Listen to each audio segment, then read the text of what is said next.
give you some enemies that you suggest that you would take down? In the first series of The Lobby, Al Jazeera's investigative unit exposed the role of pro-Israel operatives in Britain. The headlines at 11 o'clock. Israel's ambassador to the UK has apologised after a senior diplomat was caught on camera saying he wanted to take down the Foreign Office Minister, Sir Alan Duncan. Sir Alan Duncan, who's a strong critic of Jewish settlements. An undercover reporter for Al Jazeera doing an investigation into Britain's relationship with Israel. This investigation exposes a covert Israeli campaign to influence British policy. The investigation led to the resignation of Shai Massot, a senior political officer at the Israeli embassy. Mr. Massot is also heard describing the Foreign Secretary Boris Johnson as an idiot. The diplomat in question no longer seems to be a functionary of the embassy in London. And so whatever he may exactly have been doing here, his cover can be said to have been well and truly blown. At the same time, Al Jazeera had been running a second undercover operation. Some of our reporters' covert filming was included in the first series of The Lobby. His identity became known. Tony had spent 5 months inside the pro-Israel lobby in the United States. He'd impressed colleagues with his understanding of the Middle East. You have the resourcefulness and the depth, to sort of think strategically about this, whereas most people aren't able to do that. A prominent Jewish online magazine described Tony as the perfect gentleman who became one of the town's best-liked Zionist activists.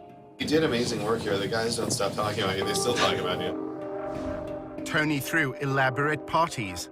And apparently anyone interested in telling a story about sinister Israeli influence in America's capital couldn't have asked for a better guest list.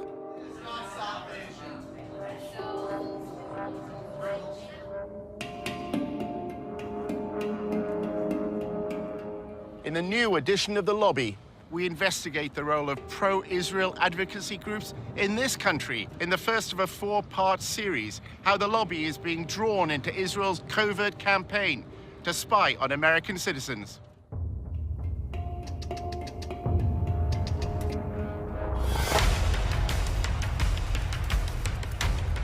Using an undercover reporter, Al Jazeera's investigative unit infiltrates one of the most powerful lobbies in the world. Getting $38 billion in security aid to Israel matters, which is what AIPAC is doing. We examine how the lobby, led by AIPAC, the American Israel Public Affairs Committee, has secured unwavering support in Congress. Congressmen don't do anything unless you pressure them. And the only way to do that is with money. What the lobby is all about is to make sure that Israel gets special treatment from the United States forever. But after occupying Palestinian lands for half a century, the pro-Israel lobby is facing a new challenge. We called for a full boycott of Israel, divesting from it, and eventually imposing sanctions on it to achieve UN-stipulated rights of the Palestinian people. A movement to boycott, divest, and impose sanctions on Israel, BDS, was formed on American campuses. Seems to be achieving its goals, threatens future American support for Israel. We believe in justice for all people. So that means the occupation has to end. Israel's Ministry of Strategic Affairs responded with a covert operation to defeat BDS.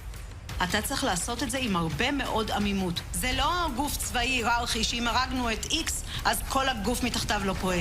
So the Israeli government leverages Jewish organizations in the diaspora. Absolutely. It's a psychological campaign involving spying and smears.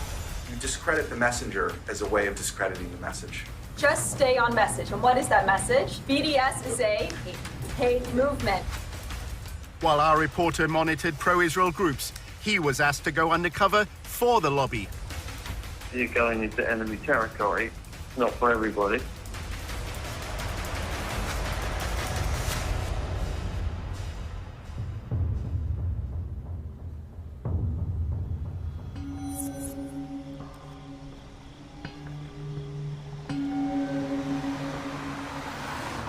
We are a different government working on foreign soil, and we have to be very, very cautious. We have 3 different sub-campaigns which are very, very sensitive.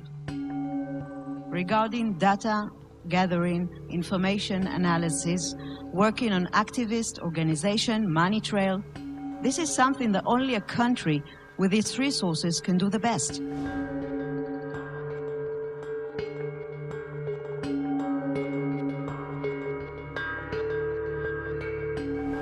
If we want to win, we have to change our ways. We have to think differently. And this is waging a holistic campaign against the other side. Take him out of his comfort zone. Make him be on the defensive. Israel is involved in a secretive influence campaign whose aim is to discredit its challengers in the West. In the Air Force, when you want to win, you have to have aerial superiority. If you want to win a campaign, you must have information superiority. And this is exactly the added value Israel capabilities, technological and otherwise, we can bring to the game, and we are working on that very hard. In the United States, the lobby is working with Israel to spy on American citizens. We're giving them data. For example, one day, Sima's deputy sending me a photo, just a photo in WhatsApp. It's written, boycott Israel on a billboard.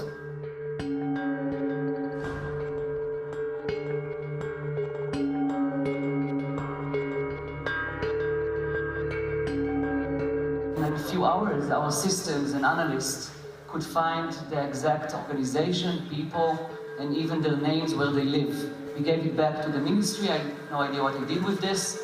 But in fact, 3 days later, there were no billboards. We use all sorts of technology. We use corporate-level, enterprise-grade social media intelligence software. Almost all of this happens on social media, so we have custom algorithms and formulae that acquire the stuff immediately.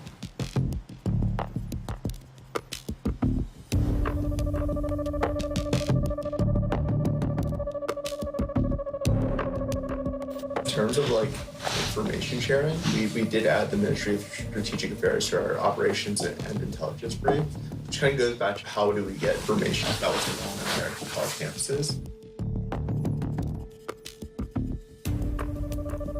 Generally within about 30 seconds or less of one of these things popping up on campus, whether it's a Facebook event, whether it's the right kind of mention on Twitter, the system picks it up, it goes into a queue and alerts our researchers, and they evaluate it, they tag it, and if it rises to a certain level, we issue early warning alerts to our partners.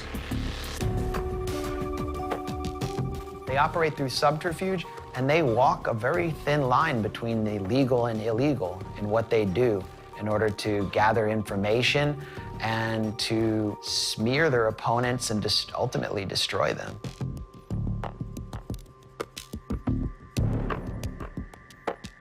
In order to understand how the pro-Israel lobby operates, you have to literally be a fly on the wall. If you can't obtain information publicly, you should try to get into the room through other means. Our undercover reporter, Tony, is British and Jewish and had recently graduated from the University of Oxford. He wrote articles and presented himself as a strong supporter of Israel. In Washington, he attended a course on the Israel-Palestine conflict. I'm from the UK, and I'm just taking a course at Georgetown here over the summer. He networked in the social circles of the pro-Israel lobby. Hi, I'm Rona. I'm Tony. Nice to meet you. Good to see you. I'm good. Good to see you. Hey. After building his profile, Tony was accepted on a training course in pro-Israel advocacy. Welcome to Fuel for Truth DC's second boot camp. Congratulations, everyone, to being accepted. What we're going to do right now is just kind of like introduce ourselves. I'm Daniel. After undergrad, I served in the IDF and the paratroopers for 2 years and worked at AIPAC for a year. One session criticized the UN agency that provides aid for Palestinians. Children are taught in UNRWA Palestinian schools to hate Jews. Another lecture dealt with the international media. Confronting media bias.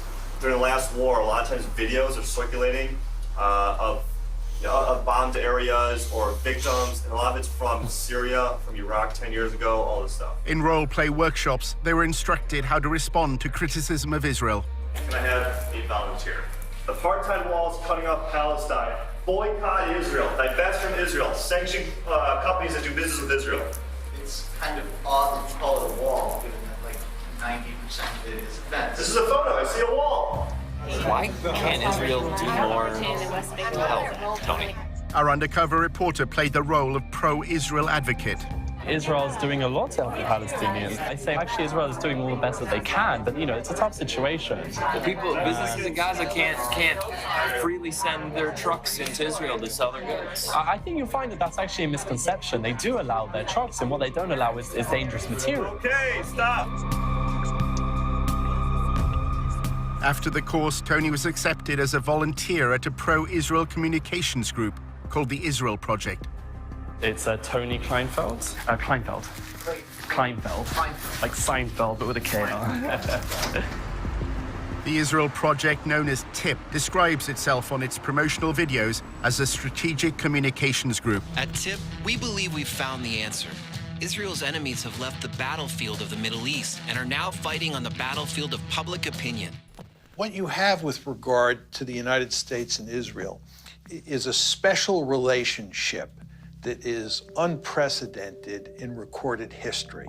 Not simply that the United States gives Israel a tremendous amount of economic aid and diplomatic protection, it gives that aid and protection no matter what, right? It's not conditional. And the Israel Project will go to enormous lengths to achieve that end.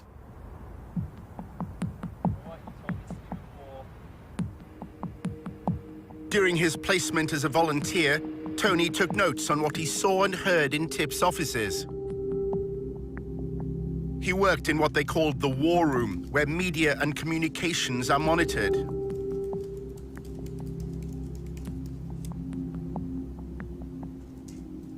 Staff described having contacts at numerous media organizations. Their primary means of influence is by forging friendships with reporters.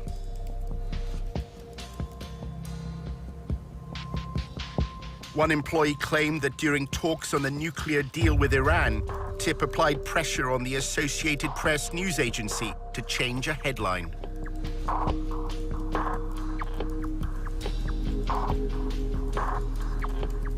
Tony read the Israel Project's annual report, which described TIP's mission as building an echo chamber for pro-Israel information. That means using the media to amplify and repeat TIP's messages, as well as what the report describes as neutralizing undesired narratives. Tony saw one document which claimed that the echo chamber was within their grasp. Weeks before he started, Tony discussed with a senior manager how TIP deals with the media. Things that you do loudly. A lot of them are things you do behind the scenes.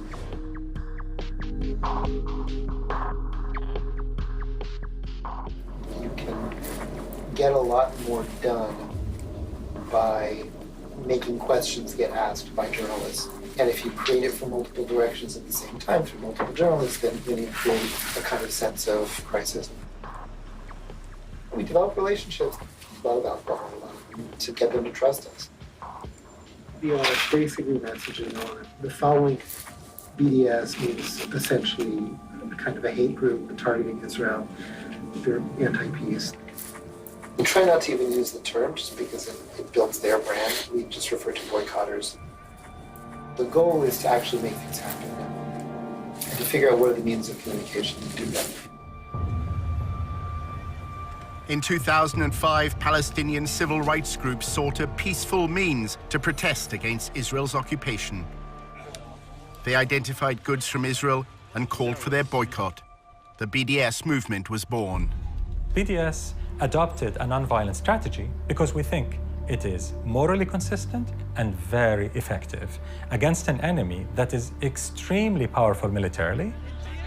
We called for boycotting Israel, divesting from it, and eventually imposing sanctions on it, as was done against apartheid South Africa, to achieve basic Palestinian rights under international law. Free Palestine! Long live! Over the past decade, BDS has grown around the world. By campaigning for Palestinian civil rights in land controlled by Israel, BDS believes it has exposed a deficiency in the moral defense of the Jewish state. BDS is saying that what Israel has to do is treat the Palestinians in its midst the same way it treats Israeli Jews. The problem is that if Israel does that, there are more Palestinians, or there will be more Palestinians inside Greater Israel than there are Jews. And that means that if you had a system where everybody was treated equally and there was one person and one vote, that you would no longer have a Jewish state. The secretive Ministry of Strategic Affairs, based in the Prime Minister's office in Jerusalem, was given a mission: establish a covert campaign to defeat the BDS movement. אנחנו אחראים על המאבק בתופעה, ובמסגרת זו יש לנו 4 רגליים: התראה, הרתעה, התקפה והסברה. אז אני אגיד לך שכשאם אתה רוצה לנצח בניהול מערכה, אתה צריך לעשות את זה עם הרבה מאוד עמימות. כמו שכשעבדתי על סוגיות צבאיות, כמו חיזבאללה, או כספי טרור, או סוריה, או כל מדינה אחרת שאיתה בעבר ניהלתי מערכה מולה כקמן. לא הלכנו ואמרנו לצד השני מה אנחנו מתכוונים לעשות. השארנו אותו בעמימות. Government ministers attacked me in person, one of them threatening BDS leaders with targeted civil assassination, and others threatening to revoke my permanent residency, along other threats. לא מעטים מבין מנהיגי ה-BDS מקיימים קשרים, קשרים כספיים, קשרים ארגוניים, קשרים אחרים, עם גורמים עוינים למדינת ישראל. תפקידנו, באמצעות הפעלת המודיעין, לחשוף את הקשרים האלה, ובהחלט באמצעות החשיפה הזאת, גם לדעת לפעול נגדם, לבודד אותם, גם להעביר מידע לאותם גורמים מודיעיניים בעולם וגורמים אחרים. ישראל חייבת לבצע סיכול אזרחי ממוקד במנהיגות למול פעילי ה-BDS. The campaign includes monitoring the activities of American students. אנחנו עכשיו למשל נמצאים בתהליך שלם של ליצור תמונה כוללת על הקמפוסים. אם אתה רוצה לנצח תופעה, אתה צריך לדעת להיות עליה בעליונות במידע וידע.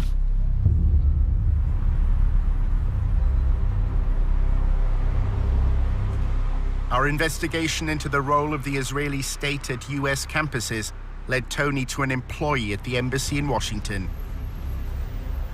She's American, and her job is to analyze BDS activity for the Israeli government. So, nobody really knows what we're doing, but mainly it's been a lot of, research, monitoring BDS things and reporting it back to the Ministry of Foreign Affairs and, making sure everyone knows what's going on.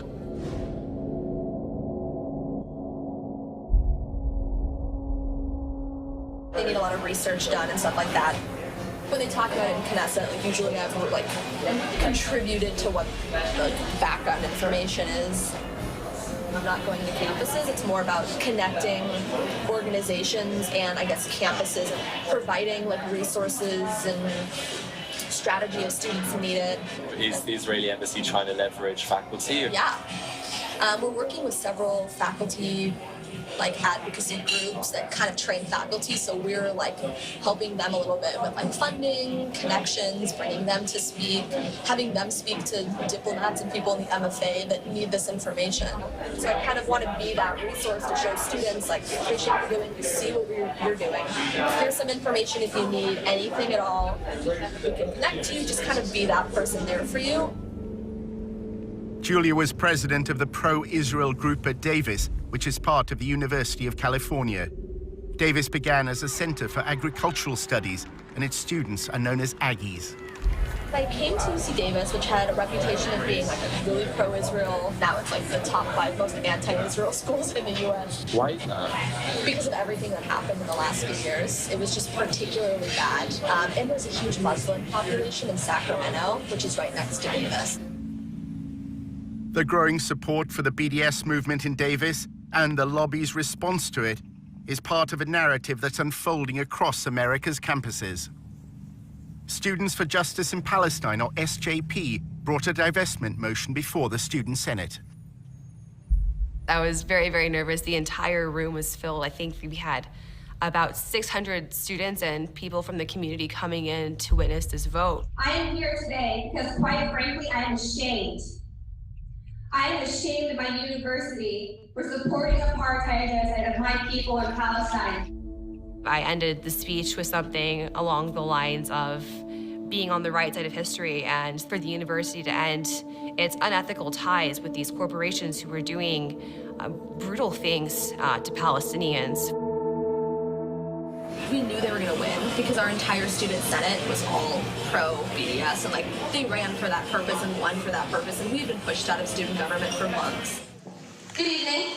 My name is Julia Rivkin, and I'm the president of Aggies for Israel. Students streamed the hearing online. The pro-Israel group also filmed it with another purpose in mind. Their videos would play a key part in the story that was to unfold in the days ahead. I was waiting to see what she would say. I was waiting for a blow to come my way, and that blow sure came. We have been ignored and disrespected year after year, but we have never been silenced. We are a beacon of peace and inclusion on a campus plagued by anti-Semitism. The talking points were that the resolution was anti-Semitic, that it was divisive. If it's divisive in the fact that you either support human rights or you don't, then so be it. The intolerance that spawned this resolution is the same kind of intolerance that has spawned anti-Semitic movements throughout history. The entire thing looked very rehearsed, very, very aggressive, almost comically so. Julia and her pro-Israel allies had already decided that they didn't want to debate. At 4 a.m. the night before, me and my team were like, you're gonna lead the walkout. And I was like, okay. And they're like, we're gonna film it just for our own purposes. I was like, totally cool. So when everything was happening, like we went into it knowing we were going to lose. So our strategy was how to like ultimately win while losing the vote. This is our victory. And we who are victorious need not legitimize the words spoken in this empty hearing. So if you are here tonight in opposition to this resolution, I invite you now to stand up, really stand up, and join me in walking out of this room. That was a wowing moment. To have them just stand up, everyone just kind of was like, what's going on? It was very shocking. As they were leaving, it was just a very big rush of relief to not have that tension, those bad vibes in the room. And so we started cheering, actually, and it was a great moment. You're standing in the back, it looks like some seats have opened up. But the passing of the BDS motion proved to be just the beginning of a bigger story. In part 2, how the lobby worked to undermine the student decision. Those swastikas, who did them? We don't even know.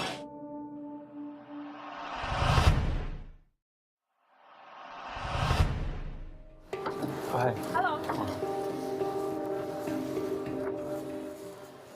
Nice to meet you. Nice to meet you too. Our undercover reporter was meeting an employee of the Israeli embassy in Washington.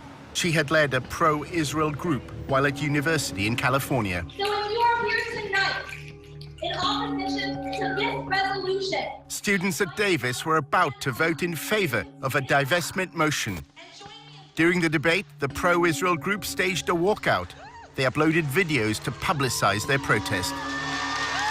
Our thought was to control the narratives by having this speech. Like we wanted it to cause attention. We wanted everyone to see us walking out to show that like this doesn't represent us. We're shit about this.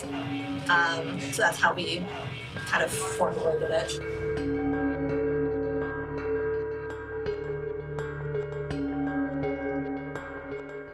That day, all of us released like 50 op-eds in major news sources so that when people made a hashtag and like a whole thing trending, so when people opened their Facebooks, it wouldn't be them celebrating their victory, it'd be us sharing our stories. Once it blew up, then random people, like the Huffington Post contacted me and was like, do you have anything to say? And I was like, conveniently, I wrote an op-ed 2 weeks ago just in case.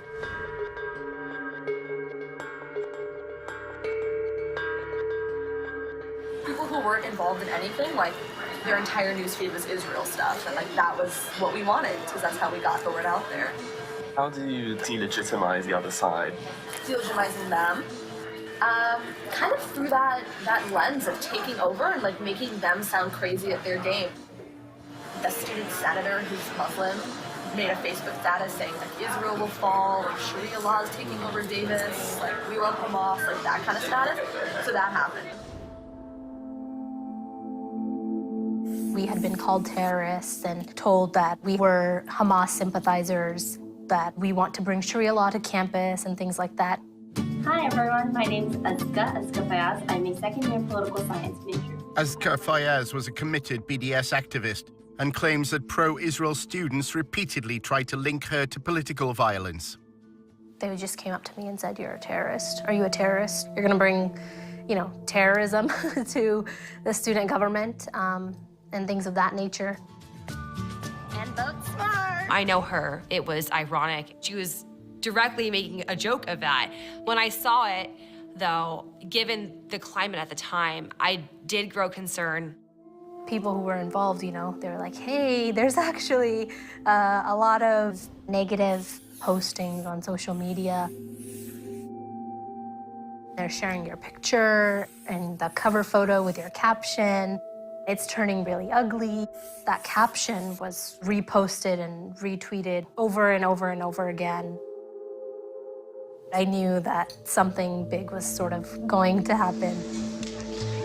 Pro-Israel students were taunted by pro-Hamas students after an anti-Israel vote passed on campus. Listen and watch.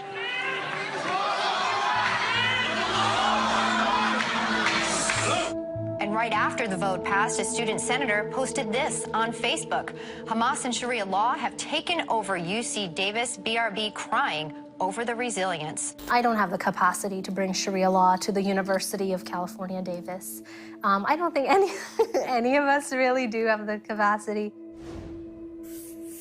They wanted to try to make me look as evil and violent as possible. How can we use their words out of context in such a way that their victory doesn't seem so victorious anymore? Conveniently, like the divestment video just happened to do that. Like when we all started shouting Allahu Akbar as we were leaving, like that was really nice for us in a way because we caught them just, doing what they're doing. And then it went viral on YouTube. Anger and tension running high at the University of California Davis campus. What you just saw played out late last week as the Student Government Association voted on a resolution to boycott the Jewish state of Israel. They kept showing it over and over again. And then they just said that the Muslim students forced the pro-Israel students to leave the room. Reports say when the Israel supporters tried to object to this vote, the pro-Palestinian students you just saw tried to shout them down with cries of Allahu Akbar. I invite you now to stand up. Really, stand up. And join me in walking out of the room. Of course, we know that they left willingly, and they stated that they were going to walk out of the room.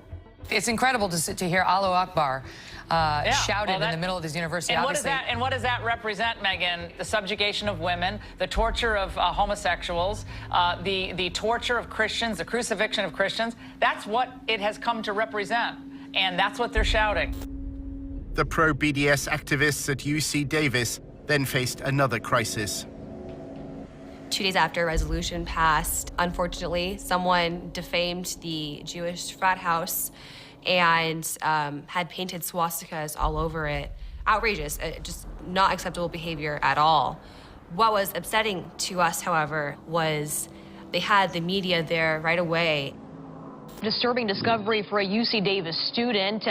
Jewish students found swastikas painted on their fraternity house in Davis.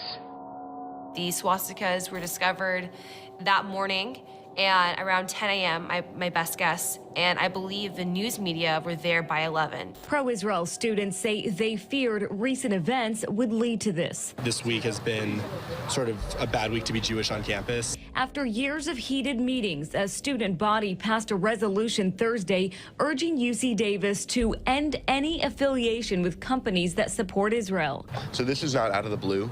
We're pretty sure this is directly related. Who were they finger pointing at but us? Us who were still on this high of finally getting this resolution passed, still in high spirits, just crushed us. Roseanne Barr tweeted, all the Jews should leave Davis and the rest of the school should be nuked. It was a crazy time. A general flooding of Islamophobia by the media. And I was dealing with like news outlets and media, and it was like the day after there was some swastikas on campus, and it was like it all blew up and became a full-time job. Those swastikas, like who did them? We don't even know. I think it's just some like random like white supremacist type people who just came, did it, and left. We don't think it was students. That's pretty surprising because it was very clear from their behavior towards us and their attitudes towards us that we had done some heinous crime to them and that we deserved to pay for it.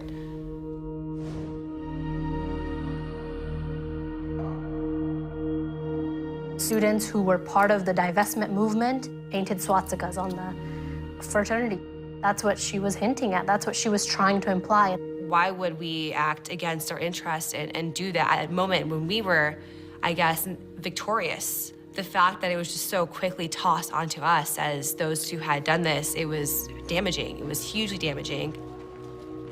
That was kind of our strategy. A lot of it was media-based, which is like kind of my interest in media. And I would say that's like 99% of what it means to be successful. That happened. Then there was another swastika. It was just like every day something new was happening, and I had to... It was weird because they won. Yeah. So you think if they would win, why would they do exactly. that? Yeah, it's interesting. So, well, that was kind of our whole strategy, is we knew they were going to win. Were you in touch with the embassy, or were you in touch with like any groups? Pretty much all of the groups. Not the embassy, I guess our consulate. As well as the Israeli consulate in San Francisco, Julia's anti-BDS campaign had the guidance of several pro-Israel lobby groups. Stand With Us helped us a little bit in terms of actual research on the speech. They gave us some like legal research type stuff. I'm always biased and want to work with AIPAC, so they kind of helped for like moral support. And David Project helped us a little bit. It was more help like gaining contacts in like the media world. I guess we needed money to pay for somebody to film the speech. Like we had a Davis Faculty for Israel group, and like they were hugely helpful to us. They would, you know, because some of them were retired lawyers, so they'd write legal documents for us. They knew the administration, they were tenured, they had pull. Despite the passing of the BDS motion, the governors of the university known as regents are under no obligation to abide by the students' vote.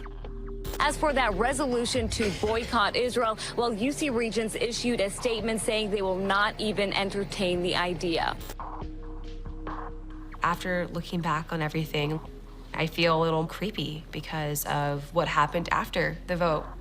People that were affiliated with the group just were smeared and had to deal with these very personal crises of the world calling us terrorists and the world thinking that we were this spiteful hate group.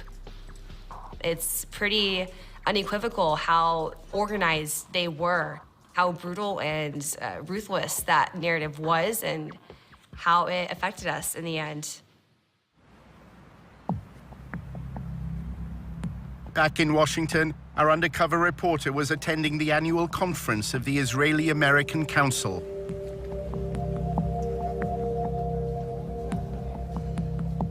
The IAC's role is to connect American Jews to Israel.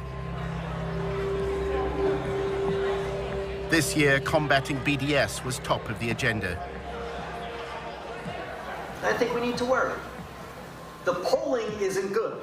And all of you probably know it. If you look at the polls, the younger you get on the demographic scales, the lower support for Israel is.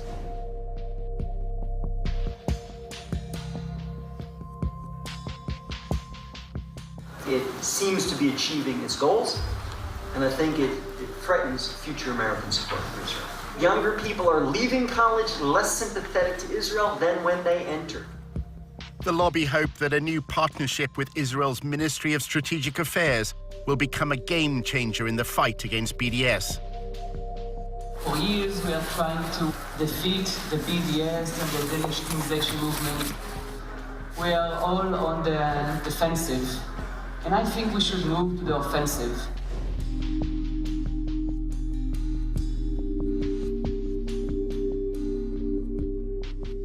Using especially cyber and internet tools to try and defeat this ugly movement. I'm really honored to present my partners here, Brigadier General Sima Vakondil, the Director General of the Ministry of Strategic Affairs. Sima, please.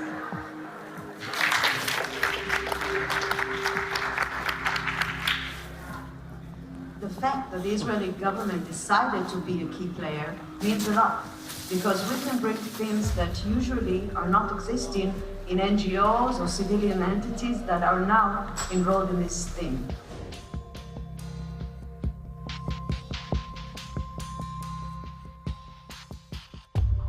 The Israeli government can look at the bigger picture and actually create this coordination and cooperation. We are the only player inside the pro-Israeli network who can actually say that he's filling the gaps. The Israeli official described to members of the lobby the first phase of the covert war. Ambiguity is part of our guidelines. That's why I'm not going to say anything too much about each one of the legs. The first one is intel, intelligence, or data, or information. What we've done is mapped and analyzed the whole phenomena globally, not just the United States, not just campuses, but campuses and intersectionality and labor unions and churches. We started to establish a project called Israel Cyber Shield. This project is actually a civil intelligence unit that collects, analyzes, and acts upon the activists in the BDS movement, if it's people, organizations, or events. And we give everything we collect. We are using the most sophisticated data system, intelligence system in the Israeli market. Let's take the defense activity that we're doing and make it into proactivity and offensivity. Israel has used cyber sabotage. We suffered from intense denial of service attacks, hacking attacks on our websites. Israel decided to go on cyber warfare against BDS publicly. They said, we shall spy on BDS individuals and networks, especially in the West. We have not heard a peep from any Western government complaining that Israel is admitting that it will spy on your citizens. Imagine Iran saying it will spy on British or American citizens. Just imagine what could happen. The Ministry of Strategic Affairs brings together this group called the Global Coalition for Israel. And it's like leading pro-Israel advocacy groups around the world.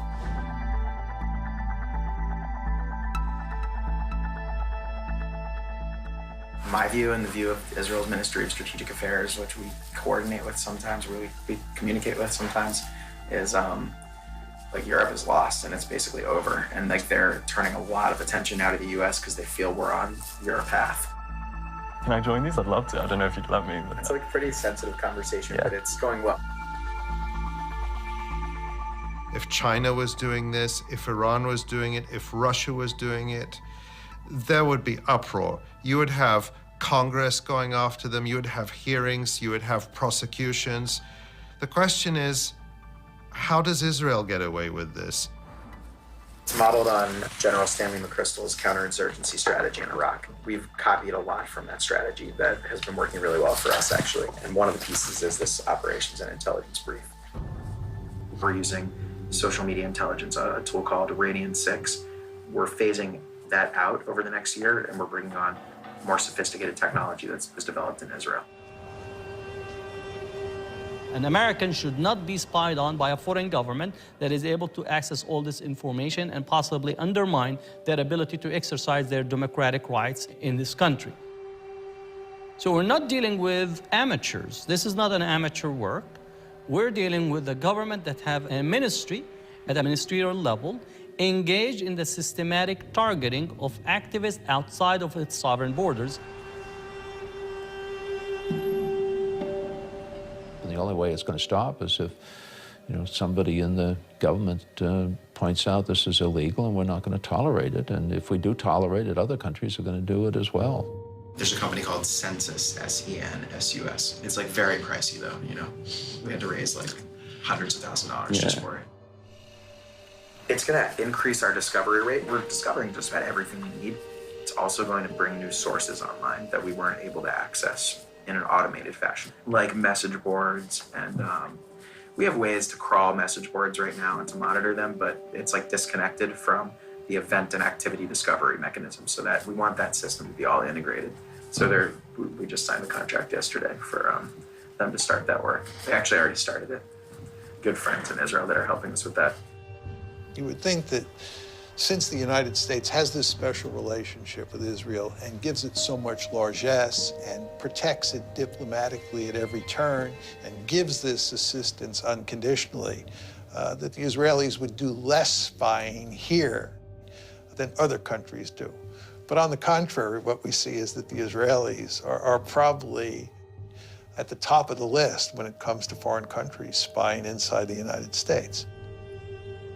Our investigation into Israel's covert war against BDS led Tony back to Julia Rifkind. She's American, and her full-time job at the Israeli embassy is monitoring BDS. She summed up a typical day at the office. Gathering intel, reporting back to Israel. That's a lot of what I do, is report back to the Ministry of Foreign Affairs, Ministry of Strategic Affairs, and make sure they have the right information. It's in Nessa of what's going on here. So that's why I do a lot of reporting. I talk to people from tons of organizations, just trying to get the information that I could to report back and kind of just talk through some of the issues with those people, see what their plan was, tell them maybe some ideas we've had, give them our support. Behind the scenes way. Wow, it just looks like the state of Israel is employing little spies, and you can't take a breath without Israel hearing about it. Julia spoke about her former days as a student. While at UC Davis, she was also an activist with AIPAC. The training she received from the most powerful arm of the pro-Israel lobby left its mark. I can immediately tell when meeting with somebody where they were trained. The way that I talk about stuff, obviously I'm an AIPAC training camp, activist, the way they call it. So I can tell when somebody's on stand with us, or David Project, or ICC, or Hospital, cameras, EUA, I kind of tell. She's been trained really well. She follows the commands that she has been given by these Israeli organizations, and she follows it really well. I pretty much, all my friends work at AIPAC, all of them. So whenever we have events at the embassy, and there's oh, we should invite AIPAC people, it's a joke that obviously I'm gonna be the one to write all the emails down. So whenever they're we have to submit names of lists for events, mine's 15 names and 14 of them are AIPAC. AIPAC encourages the students it trains to conceal any affiliation. When you're lobbying on behalf of AIPAC, you don't say AIPAC. You say I'm a pro-Israel student from UC Davis. And when you're meeting with students on campus, I would never say I am the AIPAC campus rep. I say my name's Julia and I'm a pro-Israel student. You don't need the title, you don't need the organization. AIPAC's involvement in student council elections is also kept secret. AIPAC attracts the more political students who are more interested in lobbying. We had campaigns and stuff like that. We dealt with student elections, very behind the scenes. They actually were found to have put cameras in the rooms where there were meetings going on. I liked meeting outside where there are no rooms and there are no possible cameras under the chairs or wherever they may have put them. I have several weird Facebooks. I have my fake Facebook that I follow all the SJP accounts. I have some fake name. My name is Jay Bernard or something. So it just sounds like an old white guy, which is the plan. I joined all these groups. A lot of people haven't added me. I mainly just wanted to see on the newsfeed what kind of articles they were sharing, just to kind of see what their internal dialogue was. Every single event that I put on, you would have these pro-Israel groups coming out before our guests even got there with their cameras, videotaping. Julia has no contact with her handlers in Israel.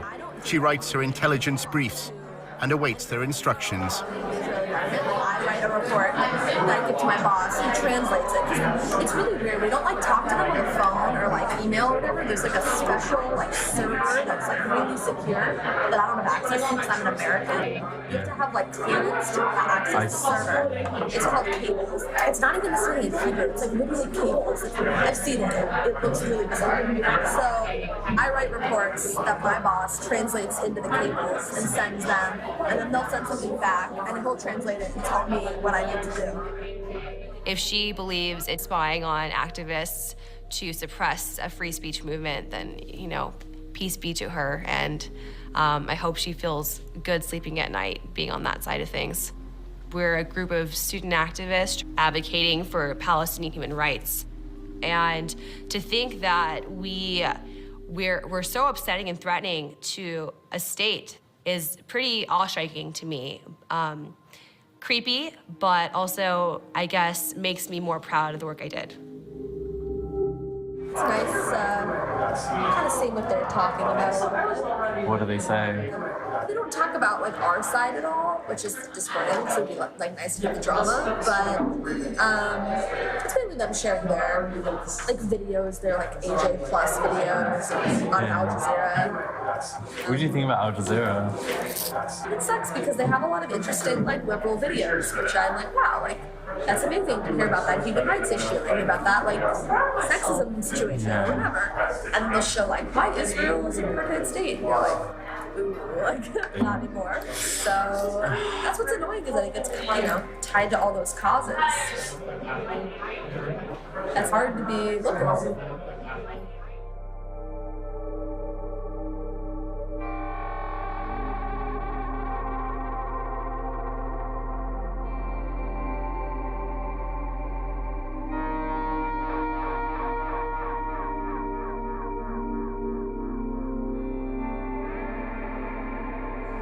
You represent that government. Yeah, I can't say anything negative about Bibi or like the government because I technically work for them. Not directly, but I'm just a normal American.